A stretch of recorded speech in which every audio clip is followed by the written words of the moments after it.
सृष्टि बचपन से ही दिखने में सुंदर नहीं थी, लेकिन अमीर बाप की बेटी सृष्टि पर उसकी माँ जान छिड़कती। मेरी बेटी कितनी प्यारी है, भगवान सबको सृष्टि जैसी बेटी दे। सृष्टि धीरे धीरे बड़ी होती है।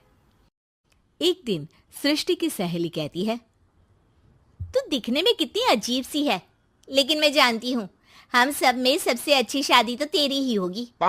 तेरे पापा अमीर जो है। और बता नहीं सकते यार, दहेज तो हर कोई देता है, ये क्या ज्यादा ले जाएगी अपने पति के लिए? अरे बड़े शहर में कोठी है इसके पापा की। अरे पापा की है ना, कौन सी इसकी है? इसकी होती तब तो कोई भी लड़का इससे शादी कर लेता। अरे पापा की मतलब पापा की है तो मेरी ही है ना? किसने कहा? अब तेरी तो तब होगी ना जब तेरा भाई ना हो। वैसे भी शादी के बाद सारी प्रॉपर्टी भाई के नाम होती है। सृष्टि समझ जाती है कि उसे किसी भी हालत में माँ बाप की सारी प्रॉपर्टी को अपने नाम करना है, लेकिन कैसे? एक दिन सृष्टि का भाई शीनू कहता है, बहन क्या कर रही है? तुझसे एक बात करनी है। अरे हाँ हाँ करना, मैं तो तेरी बहन हूँ। बहन मेरी लाइफ में ना एक लड़की है, बहुत अच्छी है। मैं सोच रहा हूँ माँ और पापा से बात करूँ शादी के लिए। सृष्टि को समझ में आ जाता है कि भाई की शादी होते ही भाभी उसे एक दिन भी घर में बर्दाश्त नहीं करेगी। क्या बात है भाई, बताना कौन है वो? यार वो बहुत अच्छी लड़की है, पढ़ी लिखी है, मेरे साथ जॉब भी करती है। बस एक प्रॉब्लम है। हाँ प्रॉब्लम? क्या प्रॉब्लम है भाई? यार वो शादीशुदा है, लेकिन उसके पति ने उसे सिर्फ इसलिए छोड़ दिया क्योंकि उसके माँ बाप दहेज नहीं दे पाए। सृष्टि ये सुनकर न जाने क्यों खुश हो जाती है। अरे भाई तो क्या हुआ, लड़की तुझे तो पसंद है ना? शीनू को लगता है कि बहन उसे समझ रही है। वो इस बात से अनजान होता है कि उसकी बहन की मंशा पूरा घर हड़पने की है। सृष्टि अपनी माँ से कहती है, मम्मी मुझे तो बहुत चिंता है। पता है शीनू क्या कर रहा है? अरे क्या कर रहा है? वो तो काम पर जाता है और वापस घर आता है। नहीं ना माँ, वो यही तो नहीं कर रहा, बाकी सब कर रहा है। आपको पता है उससे प्यार है, और वो भी एक शादीशुदा लड़की से। ये क्या हो गया? मैं सोसाइटी में क्या मुंह दिखाऊंगी? अरे तेरे पापा तो यही कहेंगे कि मैंने ही उसे बिगाड़ दिया है। माँ देखो, मेरी बात मानो, पापा पर भी विश्वास करने की जरूरत नहीं है। अब आप ही बताओ, पापा इतनी देर घर के बाहर रहते हैं क्यों? बोलो। अरे बेटा वो तो नौकरी करते हैं ना। तू बहुत भोली है माँ। पापा का ऑफिस तो 7 बजे खत्म हो जाता है, लेकिन देखो कितनी देर से आते हैं। अरे नहीं नहीं बेटा, ऐसी कोई बात नहीं है। सृष्टि माँ को एक औरत से बात करते पिता की फोटो दिखाती है। देखो माँ कैसे हैं पापा। मैं ना कहती थी कि पापा सही नहीं है। मैं तेरे पापा से बात करूंगी, दे फोटो मुझे। ओ माँ, वो तो डिलीट हो गई। लेकिन चल, तूने तो देख लिया ना। पापा से बाद में बात कर लेना, और हाँ मेरा नाम बिल्कुल मत लेना। हाँ माँ। अब क्या था, सृष्टि के माँ और पिता के बीच झगड़ा होना शुरू हो जाता है।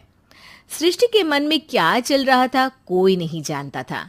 एक दिन, माँ सृष्टि के लिए एक लड़का देखा है, वो लोग शाम को उसे देखने आने वाले हैं। और हाँ माँ, एक खुशखबरी, मैं और पापा मिलकर एक नया बिजनेस ट्राई कर रहे हैं। शाम को लड़का आता है, सांवले रंग का। सृष्टि को तो बिल्कुल भी पसंद नहीं आता। लड़की की माँ कहती है, लड़की का चेहरा तो कोई खास नहीं, लेकिन अगर मेरे बेटे को आप लोग सेटल कर दें तो मैं उसकी शादी आपकी बेटी से करवा दूं। सृष्टि को लड़का बिल्कुल पसंद नहीं था। उसे भाई पर गुस्सा आ जाता है। लड़के वालों के जाने के बाद कहती है, माँ देखा शीनू मेरे लिए कैसा लड़का लेकर आया, न दिखाने लायक न सुनने लायक, सेटल भी नहीं, वो भी हम करे। अरे माँ, मैं जानती हूँ ये मेरी शादी किसी भी घर में क्यों करवाना चाहता है। अरे कैसी बात कर रही है बहन? तूने तो देखा ना, लड़के को मैंने ही मना कर दिया तुझसे शादी के लिए। जिसने लड़का बताया था उसने उसकी बहुत तारीफ की थी। बात आई गई हो जाती है, लेकिन सृष्टि का मन शांत नहीं होता। क्या करूँ, कुछ समझ में नहीं आ रहा। मेरी शादी हो गई तो ये लोग पूरी प्रॉपर्टी शीनू के नाम कर देंगे। मेरे हाथ तो कुछ लगेगा ही नहीं। तभी सृष्टि को आइडिया आता है। वो किसी वकील को फोन करती है।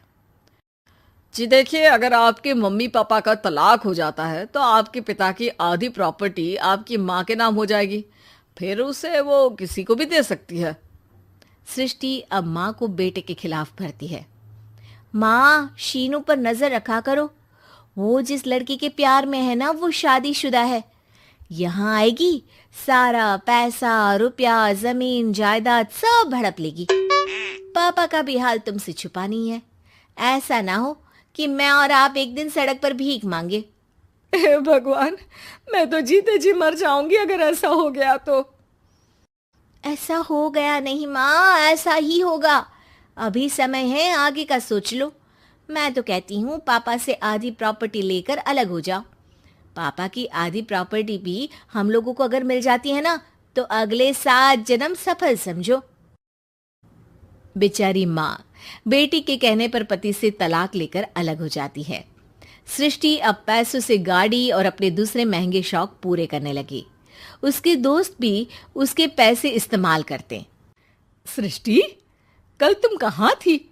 मैं सारा दिन घर पर अकेली थी। तो मैं क्या करूं? मैंने ठेका तो नहीं लिया है ना तुम्हें संभालने का।